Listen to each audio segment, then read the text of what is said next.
Jaya.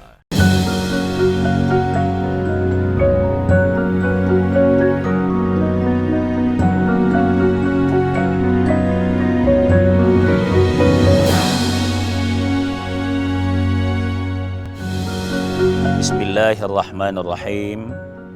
Assalamualaikum warahmatullahi wabarakatuh. Alhamdulillahi rabbil alamin.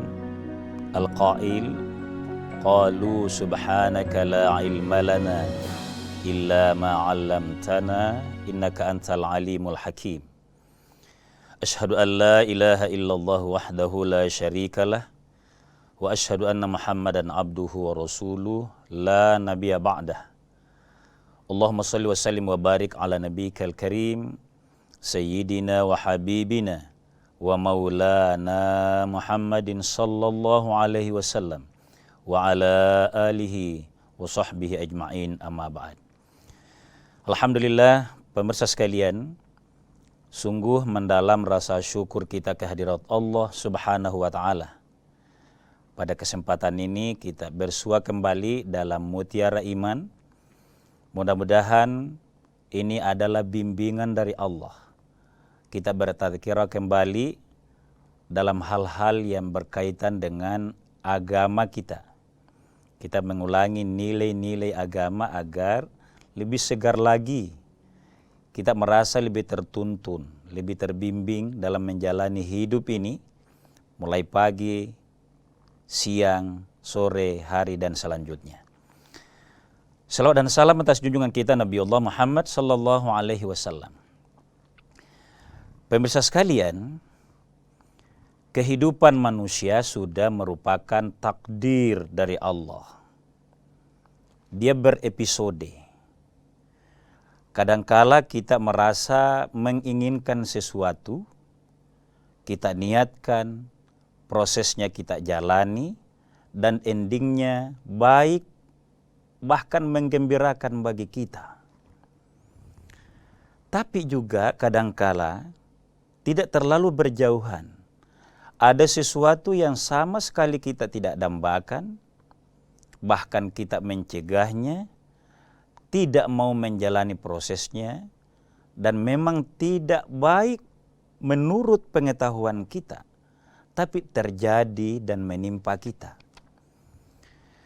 Kejadian seperti ini tidak boleh hanya berlalu begitu saja secara otomatis. Kalau dapat nikmat, kita senang, kita bahagia.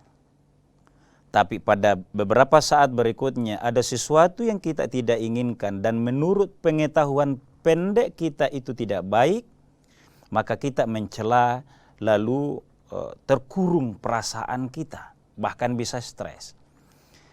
Agama senantiasa memberikan pandangan, memberikan solusi kepada kita. Dalam surah Al-Baqarah, Allah mengilustrasikan kepada kita, tepatnya pada ayat 216. Bismillahirrahmanirrahim. Wa asa an takrahu syai'an wa huwa khairul lakum. Boleh jadi manusia sesuai keterbatasan ilmunya mencela sesuatu, tidak menyenangi sesuatu, tapi terjadi bagi dirinya. Wa huwa khairul lakum. Boleh jadi sebenarnya itulah yang baik bagi kalian. Ini kata Allah. Pada sisi yang lain, wa asa an tuhibbu syai'an. Sangat boleh jadi manusia itu mencintai, mendambakan, mengimpikan sesuatu yang senantiasa kondusif, senantiasa sesuai dengan hasratnya. Tapi wa huwa syarrul lakum, itulah yang tidak baik, bahkan membawa mudarat bagi kehidupan manusia. Kenapa bisa begini? Allah kasih penjelasan agar kita punya pengetahuan, punya wawasan tentang hal ini. Allah tutup ayatnya di surah Al-Baqarah 216 ini. Wallahu ya'lamu wa antum la ta'lamun. Allah lah yang maha mengetahui awal, proses, dan endingnya segala sesuatu. wa antum la ta'lamun. Kita ini hamba Allah, manusia, tidak tahu kecuali hanya sangat sedikit. Makanya jamaah sekalian, wajarlah kalau kita terlalu mendambakan sesuatu yang belum tentu sangat baik dari awal proses dan akhirnya bagi kita, karena pengetahuan kita tidak syumul, belum menjangkau sehingga akhirnya. Pemirsa sekalian, ada kaidah yang perlu saya segarkan bagi kita. Yang dinilai dari episode kehidupan manusia itu adalah endingnya, akhirnya. Kalau dalam bahasa Arabnya itu disebutkan al-umuru bi khawatimiha. Segala urusan, segala kejadian yang dinilai itu adalah totalitasnya dan akhirnya.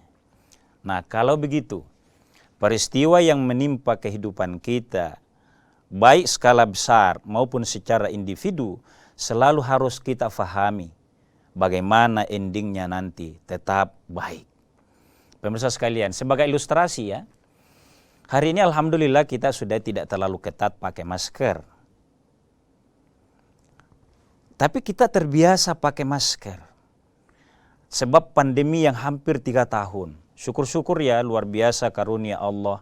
Hari ini kita sudah makin longgar, makin landai, walaupun kita belum lepas sama sekali.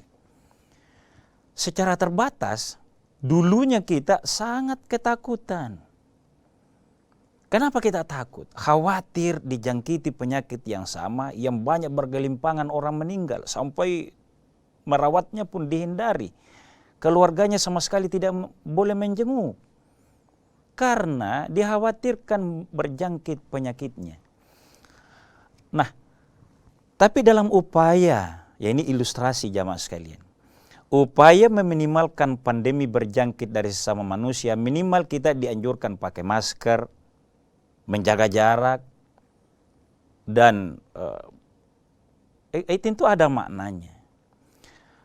Secara terbatas yang bisa saya sampaikan pemirsa sekalian adalah, ternyata menjadi adab bagi kita itu pakai masker tidak hanya karena menghindari penyakit dari orang di sekeliling kita atau bahkan kita yang menjangkitkan ke orang, tapi ternyata kan ada hikmah bagi kita.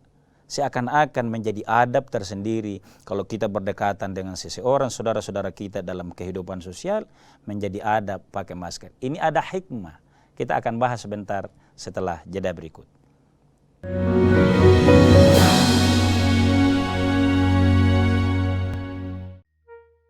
Kok gambarnya gini sih? Mami! Kenapa? TV kita banyak semutnya gini, kamu naruh gula ya di situ ya? Menurut papi, mami yang bikin ini TV banyak semutnya. Aduh, ada apa ini ribut-ribut? Kenapa? Tadi tuh kita nyalain TV, tiba-tiba gambarnya banyak semutnya tuh. Jadi kalian tuh masih menyaksikannya siaran analog TV ya? Bukan digital? Jika pesawat TV kamu sudah digital ready, cukup pilih tombol menu pada remote TV. Kemudian pilih setting, pilih saluran, lalu auto scan. Mudah bukan? Dengan menggunakan saluran digital, Anda bisa menyaksikan program-program terbaik Kompas TV dengan kualitas gambar serta suara yang lebih tajam serta jernih.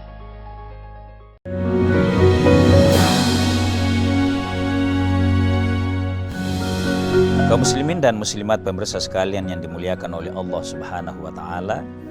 Jadi ternyata kalau kita mencoba menyelami proses hingga endingnya kejadian atau episode-episode kehidupan kita itu, senantiasa memang ada nilai akhir, ya. Saya katakan tadi minimal ya, kita pakai masker itu menjadi adab, bukan hanya sekedar takut menularkan atau tertular oleh penyakit. Apa artinya ini? Bahwa ternyata pada setiap peristiwa ada hikmahnya, ada nilai akhirnya. Pemirsa sekalian, pada pagi hari ini kita bertemakan hikmah di balik setiap peristiwa. Pertanyaannya, apa itu hikmah? Ini ada bagusnya kita dalami sedikit. Kita kan sudah enak ya, baru kita disampaikan mendengar kata-kata hikmah. Kita sudah enak mendengar itu kalimat. Sudah sejuk. apalagi dalam bahasa Indonesia, hikmah kebijaksanaan. Maka hikmah itu artinya bijak. Nah, pemirsa sekalian yang dimuliakan oleh Allah Subhanahu wa taala, memang hikmah itu artinya adalah mengetahui awal proses sehingga akhir sebuah urusan, sebuah kejadian. Kalau ini ditahu oleh seseorang berdasarkan firman Allah tadi bahwa kita sangat sedikit mengetahui kecuali yang Allah ajarkan. Maka kalau begitu kita butuh sedikit merespon awal peristiwa. Kalau dia baik, jangan terlalu baik. Sebaliknya kalau kita belum senang, jangan terlalu dicela. Karena boleh jadi kalau kita tahu nanti kita akan tersenyum di ending atau di akhir peristiwa itu. Nah, pemirsa sekalian, apa itu hikmah? Dia berasal dari kata hakama yahkumu hukman wa hikmatan. Ini bahasa Arab dari wasan fi'il madhi mudhari dan masdarnya tadi. Jadi kita hikmah itu adalah pengetahuan, bahkan ada pengalaman, sehingga membuat seseorang itu tenang melihat sebuah peristiwa. Begitu ada reaksi atau ada aksi, langsung jalan di benaknya. Ini ada fenomena ini. Kira-kira apa prosesnya ini? Dan bagaimana nanti akhirnya? Nah, itu hikmah.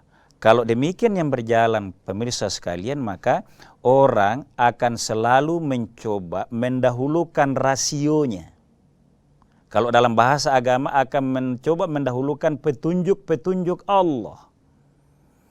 Sehingga dia bisa ada ketenangan melihat peristiwa-peristiwa itu. Nah, hanya saja pemirsa kaum muslimin dimuliakan oleh Allah, yang diberikan kesempatan untuk mengetahui hikmah atau nilai atau bagian akhir dari peristiwa itu dan balasan dari kejadian yang dialami oleh manusia itu, Allah tegaskan masih dalam surah Al-Baqarah. Allah berfirman, yu'til hikmata may yasha. Jadi Allah memberikan sikap bijak tadi itu, mengetahui itu kepada hambanya yang Allah pilih. Nah, kata pilih ini yang dikehendaki oleh Allah memberikan pelajaran mendalam bagi kita. Bahwa memang jangan heran kalau ada orang cepat emosi, cepat marah, bahkan cepat frustasi dan stres menghadapi sebuah urusan karena memang dia belum punya sikap bijak itu. Allah belum berikan.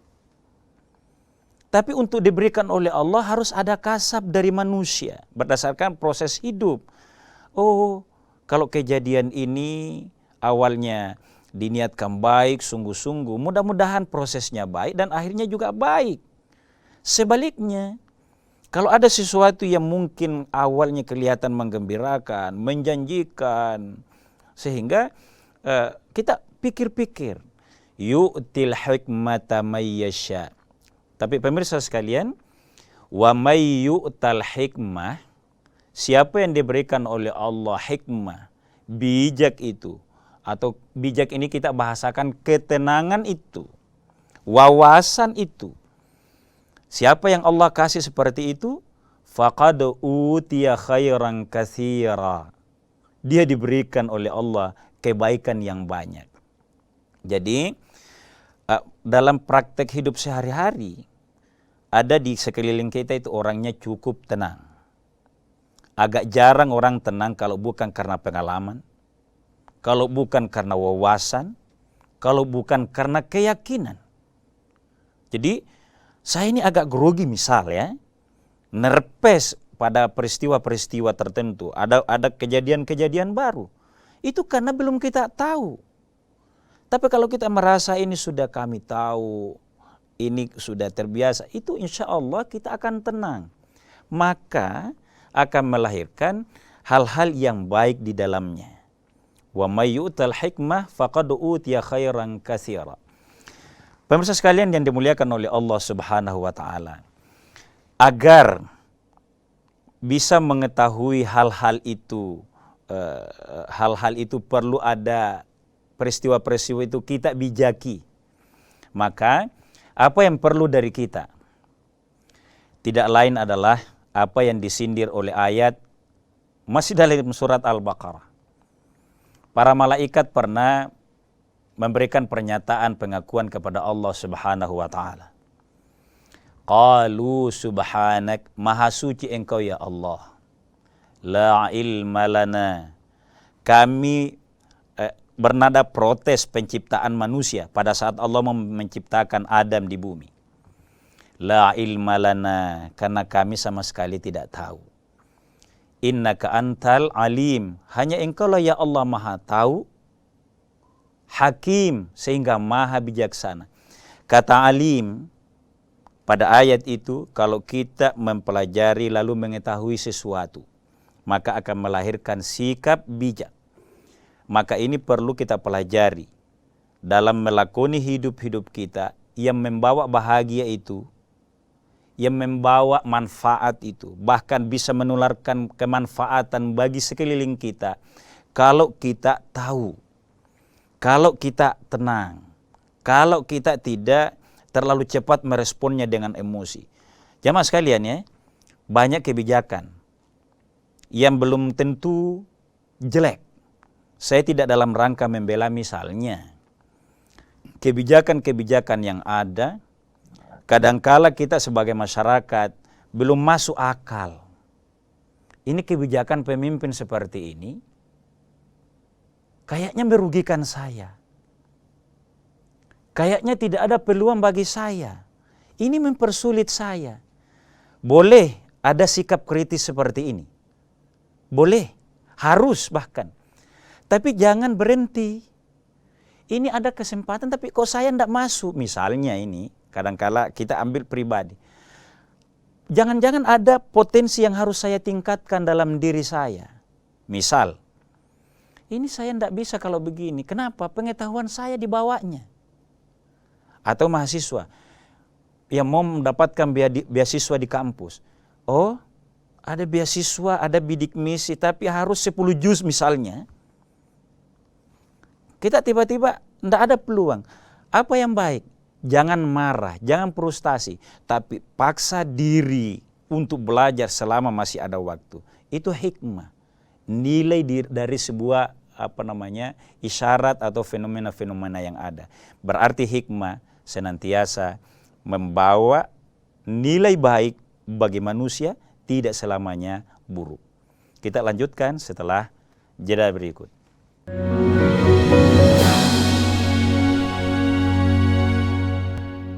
Sambut era TV digital bersama Kompas TV. Jika pesawat TV kamu belum digital ready atau bukan smart TV, siapkan set-top box dan sambungkan ke antena. Kemudian pilih tombol setting pada remote TV, lalu tekan auto scan. Jika pesawat TV kamu sudah digital ready, cukup pilih tombol menu pada remote TV. Kemudian pilih setting, pilih saluran, lalu auto scan. Mudah bukan? Dengan menggunakan saluran digital, Anda bisa menyaksikan program-program terbaik Kompas TV dengan kualitas gambar serta suara yang lebih tajam serta jernih.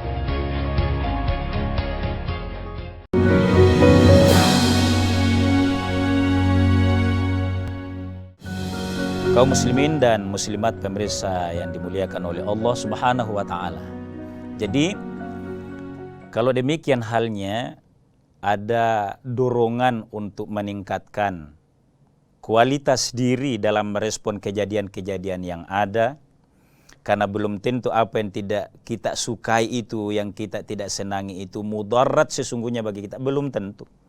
Di ayat awal tadi saya sudah jelaskan. Nah, kalau misalnya ada peristiwa, terutama yang kita anggap musibah yang tidak kita senangi, itu kalau kejadian itu agar kita siap menjalaninya. Tidak membuat kita tidak berdaya. Sehingga tidak berbuat apa-apa yang sesungguhnya bisa memuliakan kita.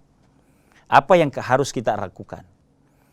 Menurut agama, dalam referensi-referensi yang ada itu adalah peristiwa mustahil terjadi kalau bukan karena kemauan yang merupakan kemutlakan dari Allah Subhanahu wa Ta'ala.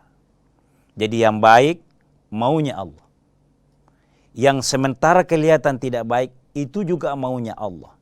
Tapi Allah mustahil, ya.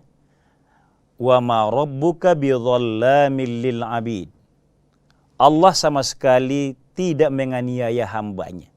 Tinggal bagaimana hamba itu mencoba mempelajari. Jadi agar kita ada kiat bisa mengerti bahwa di balik peristiwa ini belum tentu sepenuhnya tidak baik, bahkan boleh jadi ada hal yang sangat baik di dalamnya, maka kita harus bertauhid kepada Allah, kembalikan kepada Allah. Seluruhnya begini, pemirsa sekalian. Juga kalau Allah memberikan yang menurut kita itu tidak baik, bisa dilawan kalau marah-marah, tidak mungkin.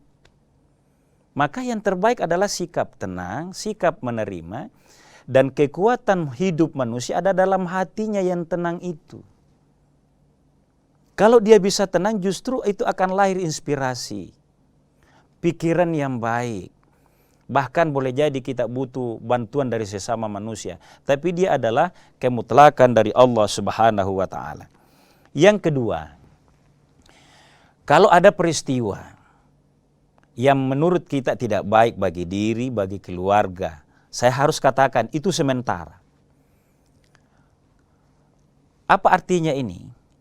Adalah itu cara Allah menyayangi hambanya. Misal, terlalu banyak kita mendapatkan pelajaran orang, kelihatannya sukses, hebat, kadangkala tidak terkendali. Tapi tiba-tiba Allah hentikan. Allah buka aibnya. Manusia membuka aibnya, kebobrokannya.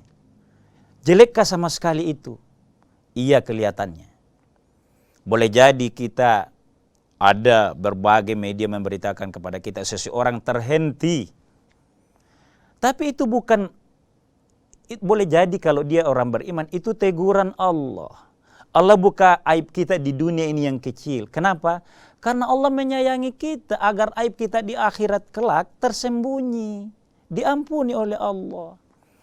Banyak kan saudara-saudara kita, tidak bermaksud menghakimi, banyak yang mestinya jadi panutan, tapi terbuai oleh kehidupan dunia sehingga lupa bahwa ada rambu-rambu, akhirnya ia langgar. Azabkah itu? Belum tentu. Menurut saya, itu hanya karena cara Allah menyayangi dia. Kalau itu cara Allah menyayangi, dia hentikan kesalahannya, dia hentikan langkah-langkahnya yang keliru, walaupun mungkin memalukan, menjatuhkan diri dan keluarga. Tapi kalau ia terhenti, misalnya dibawa ke lembaga pemasyarakatan, misal ini, tidak usah dianggap itu sebagai sesuatu yang terlalu yang tidak bisa membuat kita move on lagi. Sebagai hamba Allah misalnya, harus kembali, saya lama salah sebenarnya. Kalau Allah hentikan saya salah hari ini, hari esok saya itu artinya Allah mau memperbaiki saya. Ini bisa membuat kita terharu. Terlalu banyak jemaah sekalian yang menjadi Allah caranya Allah memberhentikan kita. Yang berikutnya, agar kita lebih dewasa sebenarnya. Jadi peristiwa-peristiwa yang tidak baik bagi kita itu agar kita bisa muhasabah. Ada jeda sedikit sehingga kita ada pendalaman, mestinya saya sadari ini. Saya hentikan ini sehingga bisa lebih baik lagi menata sisa-sisa hidup kita ke depan. Maka lahirlah kita kembali mengabdi kepada Allah. Menjadi iyyaka na'budu. Iyyaka itu hanya kepadamu ya Allah. Jadi kalimat itu dihayati. hanya kepadamu ya Allah kami mengabdi. Wa iyyaka nasta'in, dan hanya kepadamu kami minta tolong. Jadi peristiwa, kejadian-kejadian yang menurut kita berat, sangat kita tidak mampu di situ, kembalikan saja. Ini mungkin cara Allah menghentikan kesalahan ini, karena saya harus kembali mengabdi kepadanya, dan insya Allah pertolongannya Allah akan kembali kepada saya. Pemirsa sekalian dimuliakan oleh Allah, ini perlu kita segarkan, perlu kita sosialisasikan uraian-uraian agama seperti ini. Karena fa inna dzikra tanfa'ul mu'minin. Saling mengingatkan itu sungguh-sungguh berguna bagi sesama orang mukmin. Banyak orang mukmin yang tidak bisa meningkatkan amalnya, tidak bisa meningkatkan ilmunya, tidak bisa mengambil pelajaran dari kejadian-kejadian yang ada. Kenapa? Bukan hanya karena dia tidak tahu, bukan hanya karena ilmu kita pendek, tapi kurangnya saling mengingatkan. Jadi menghadapi setiap peristiwa, episode hidup yang kadang kala silih berganti itu, baik dan menggembirakan, sakit, mendebarkan, menakutkan, itu ada makna yang diinginkan oleh Allah Subhanahu wa taala, yang kalau kita faham, kita mencoba menyelaminya dengan baik, maka kita akan malah berbalik bersyukur, mensyukurinya, bahwa ternyata ini membawa dampak baik bagi saya. Ilustrasi sangat singkat. Hari ini saya menyadari bisa membacakan sepotong ayat suci Al-Quran. Itu bukan karena, ini ilustrasi pribadi, itu bukan karena kehebatan saya belajar, bahkan bukan karena niat saya dari kecil, hanya karena dipaksa oleh orang tua yang saat itu saya tidak ingin belajar. Tapi berkat dipaksa, orang tua belajar, dipukul kalau tidak, hikmahnya bisa membaca ayat-ayat suci Al-Quran, mudah-mudahan mendekati bacaan yang benar. Jadi setiap peristiwa sesungguhnya ada hikmah bagi kita, asal kita mau menyelaminya dan menerima sebagai hak mutlak dari Allah Subhanahu wa taala. Pemirsa sekalian, tentu sangat terbatas saya menyampaikan tema yang penting ini, tapi mudah-mudahan ada hikmah, ada nilainya bagi kita sekalian dalam hidup kita sehari-hari. Mohon maaf atas segala kekurangan. Hadanallahu wa iyyakum ajma'in. Wassalamualaikum warahmatullahi wabarakatuh.